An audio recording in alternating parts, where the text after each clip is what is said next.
because I have experience in how to not implement a program. And that is by having middle management start a culture initiative without support from the senior leadership. Hello and welcome to Masters of Comms, the podcast where transformative communication techniques straight from the pros. Over the next 20 minutes, our guest experts will share their recommendations on how to build an impactful employee advocacy strategy in the sensitive area of cybersecurity. I'm Lamar Williams, host of Masters of Comms, as well as partnership manager at Sociable. And today I'm accompanied with our guest from Nuspire, Francie Dudrey, Senior Director of Content Marketing and Corporate Communications, alongside Rebecca Schloesser, Corporate Communications Coordinator. Hello, Francie, and Rebecca, welcome. Hi, it's great to be here. Hello, Lamar. It's great to be here too. Great to have you. So Francie and Rebecca, would you mind taking a minute to introduce yourselves to our listeners? Yeah. So I'm Rebecca, and my background is in email marketing operations, and I've worked at Nuspire to improve our internal communication systems to support a virtual work environment. Our corporate communications team at Nuspire comes from a variety of backgrounds, which enables us to create smooth communication channels at Nuspire. And I am Francie Dudrey. And I oversee content marketing and corporate communications at Nuspire. Been here for about, I'd say just over a year. And I've been in the communications space for about 20 years. I spent the first part of my career doing public relations, mainly for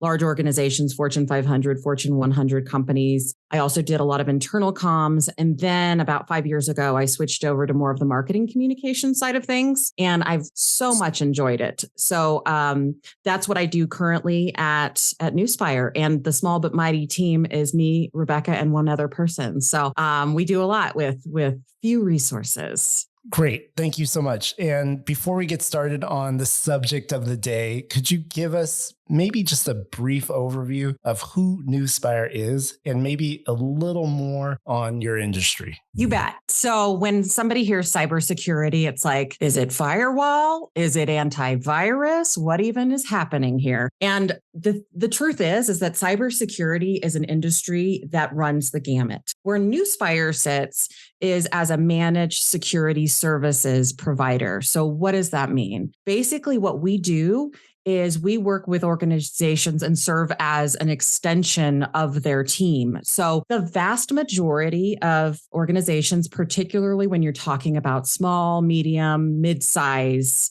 they don't have all the resources they need to monitor their environments 24/7. They don't have a security operations center or what's called a SOC, or they're not able to staff up enough to monitor. And part of the reason is because there's this massive cybersecurity talent shortage. And so finding people is tough. And then if you do find people, it is extremely expensive to hire them. So what we do is we have all the experts on hand and we support those organizations with anything they could need. Like for instance, monitoring all of their endpoints.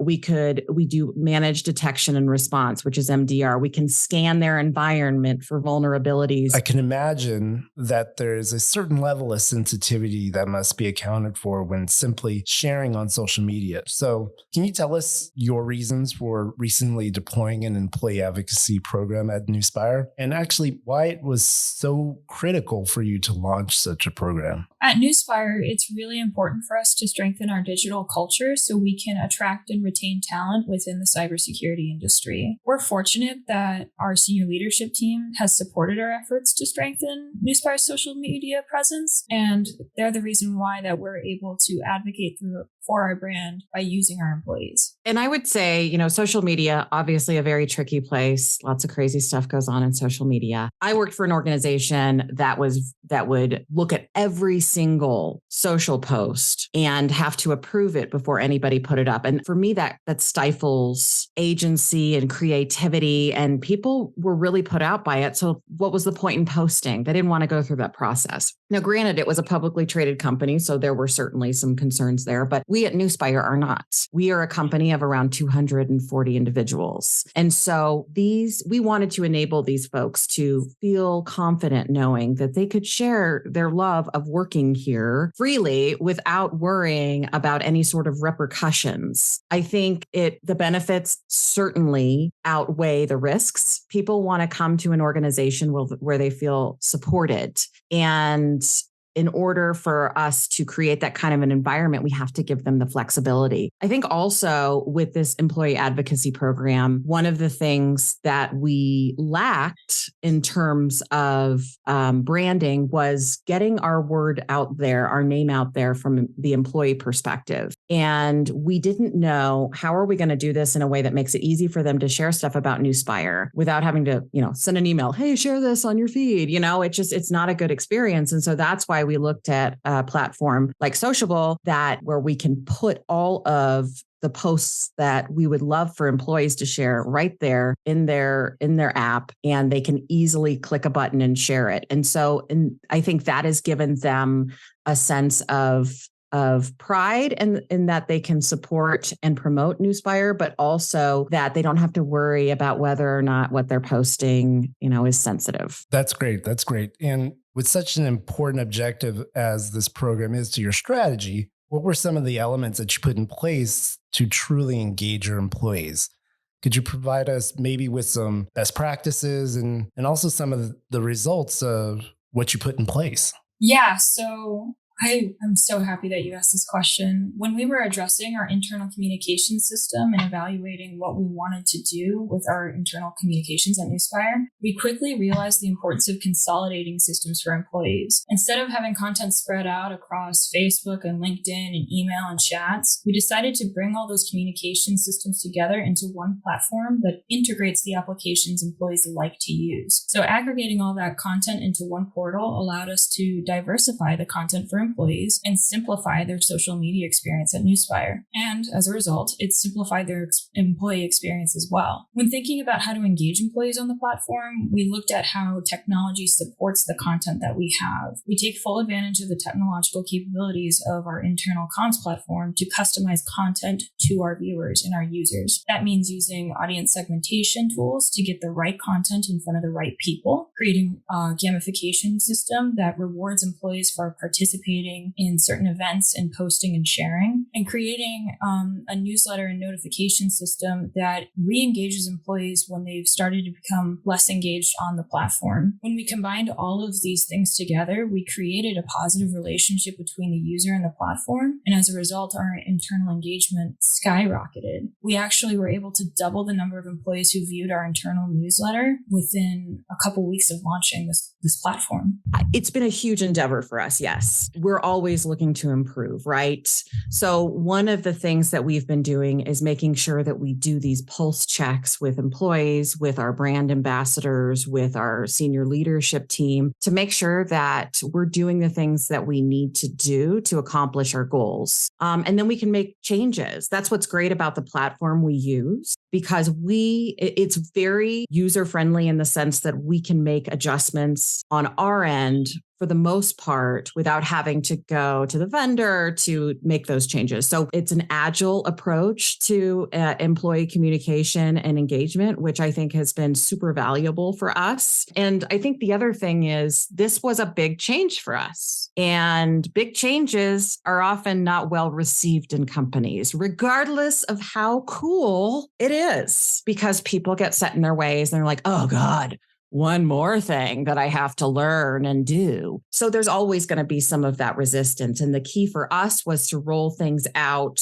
in phases so that it wasn't just like all at once. Here you go. Let's start using this platform. Let's do X, Y, and Z. Let's first just kind of get used to the fact that it's there, and then we can start adding on. And then employees feel more comfortable with the platform as they ease into it versus, getting smacked across the face with all this new technology. I would assume that you were talking about senior leadership before, and I would assume their posts may help also in capturing new talent, but I'm sure that that's not the only element. So when addressing a competitive domain for talent, what enables you to stand out from others in the market? And can you share a few examples of what you've done? I'm so glad you asked this question because this is perhaps one of the biggest challenges in cybersecurity. So I alluded to at the beginning, there is a cybersecurity talent shortage across the world. I think the latest stat I saw was 2.5 million job openings in cybersecurity, all as we see the number of threats and the complexity of threats increase. So what does that tell you? That tells you, oh my goodness, we need more people to get into cybersecurity. Here's the thing. A cybersecurity analyst, for example, they can come into an organization and command basically what they want in terms of a paycheck, right? They have that selectivity that not a lot of people have, or to that level. So if they come into an organization that's going to work them to the bone, has a toxic work culture, they're going to say, absolutely not. We don't want any of that. So one of the things that they look at is, how does an organization talk publicly? How does it treat its employees? What are its employees saying about this organization? That is something that these folks are looking at intently. And that is why we have worked diligently with our executives to be supportive of this effort and help amplify some of the efforts that we're doing so that we can communicate in a meaningful way what's going on internally and why folks like a cybersecurity analyst would want to come work with us. I think cybersecurity certification is also another important thing. So training certification, a lot of people won't get into cybersecurity because they're like, oh gosh, I've got to have all this certification. I don't have, the funding to do that. It's too hard. Or they're like, dang it, I was in a completely separate industry. There's no way they're going to hire me. Here's the thing. For us, we look at aptitude. We don't necessarily look at, they've got to check all these boxes. We're like, can they learn? And so we offer a lot of that training for folks to get up to speed and learn the industry. So I think that's super attractive. I can tell you a little anecdote. We have a cybersecurity analyst who was a carpenter before he got into this industry. I think for 8 years, he was a carpenter and decided, you know what, this is something I'm really interested in. And so he's been at our organization for a while now. He actually has his own YouTube channel talking about getting into cybersecurity because he's so passionate about it. So I think this is a huge focus for us. This is one of the reasons why we wanted to take a stronger look and really take some deep measures in terms of addressing employee advocacy, because we know that people look at what employees say about their organizations before they make a decision to apply for a job or to accept a job. On top of that, we would say that there's a big push here at Nuspire to be very accommodating when it comes to remote work and flexible schedules, because when the workforce changed a couple of years ago, Nuspire decided to adapt with it. So we decided to kind of integrate our social media with an intranet to create a virtual water cooler environment to kind of facilitate those meaningful connections that you would receive in office through a remote work setting, which has really helped our employee culture because people don't feel like they're missing out on anything because they have remote work. So that has also been a huge factor in retaining talent and recruiting talent, is offering a remote or flexible schedule.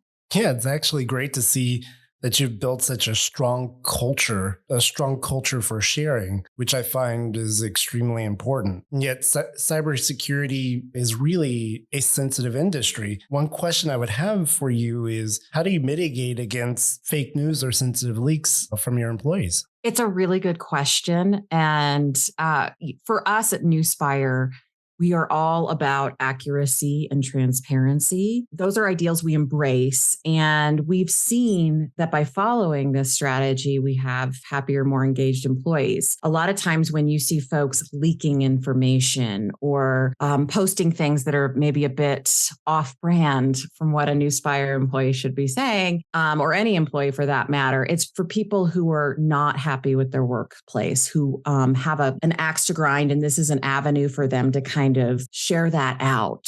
So we understand that. And that's why we offer also curation. So through our platform, which is Sociable, we curate news stories. So I've got someone on my team who used to work at CBS. He knows fake news versus non-fake news. And he actually curates all the news for the day.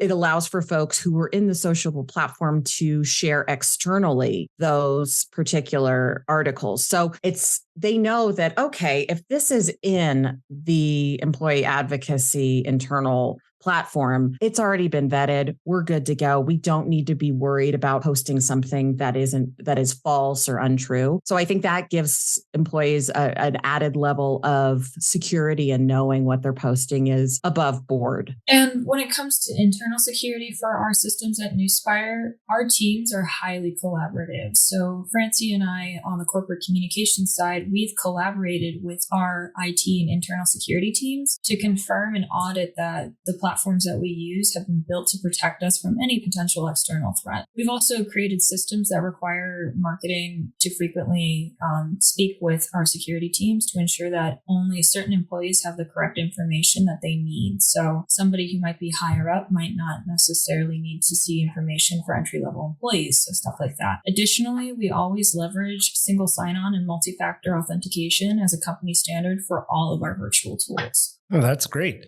And I really appreciate your openness on that question. It definitely sounds like security is really something that's embedded in your organization. But now for our listeners who want to start or are launching an employee advocacy program, could you provide them with maybe your main recommendations to successfully implement a program? I would be happy to, because I have experience in how to not implement a program.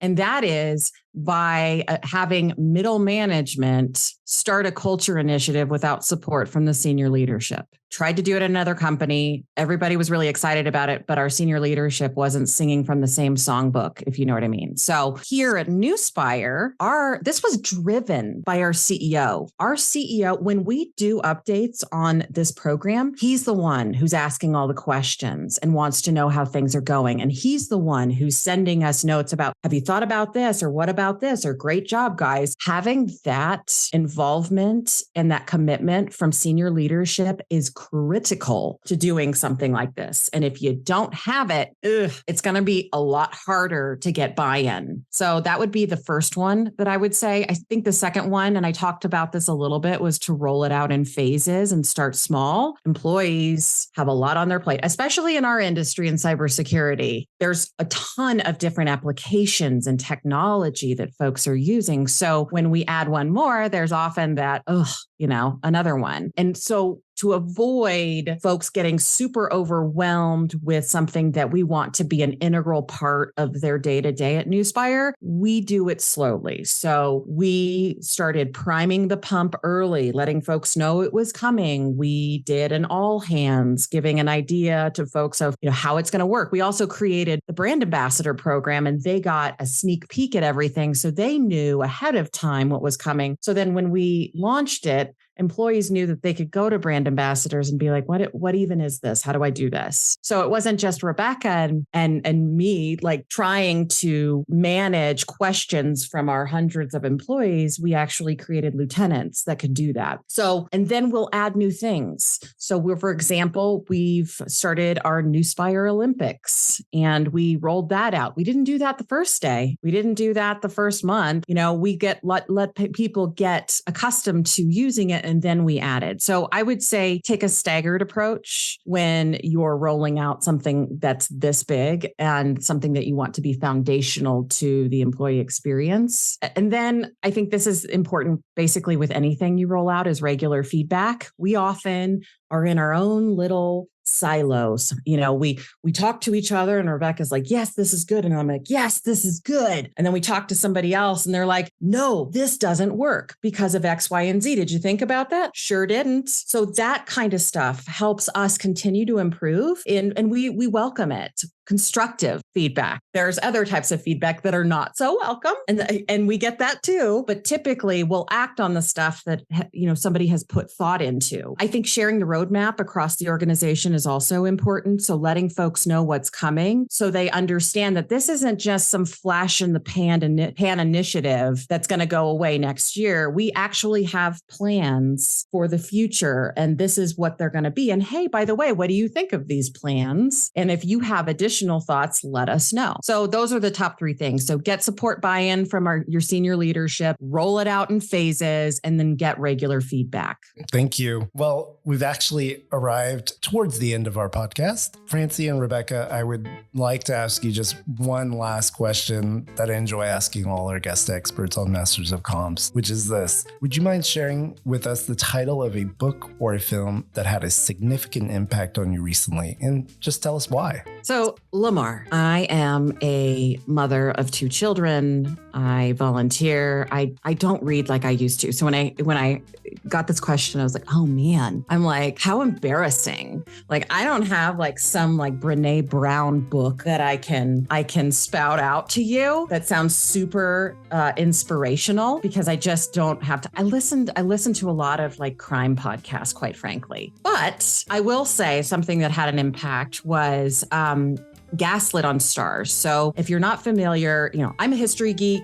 Love the political history stuff, and it's about Watergate, but it's through the eyes of Martha Mitchell, who was the wife of the AG at the time, who was doing a lot of shady stuff. And just seeing kind of that view of things was super interesting. And then, of course, you have folks who have equated kind of our recent political climate as similar. So it's interesting for me to kind of see the parallels there and then the differences as well. And maybe, it's just interesting to me, maybe a little bit scary, but I geek out on that kind of stuff. Yeah, and similar to Francie, ironically enough, I also am a history person, but I also haven't really been reading much lately. So what I do is I binge watch TV. And so a show that I constantly binge watch is South Park. And it's on the opposite end of that political side, which is just complete absurdity. But I find that absurdity sometimes is like one of the best ways to self-reflect, especially when you're looking at the political climate of the Western world. So I would say South Park has definitely solidified itself as one of the most influential satires of my lifetime. So that's my recommendation. And as somebody who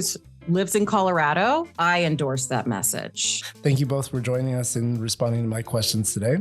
Yeah, thank you, Lamar. Thanks for having us. This was fun. This has been Masters of Comms, the podcast for transformative communication techniques straight from the pros. Follow us here to find the next episode of Masters of Comms. See you soon.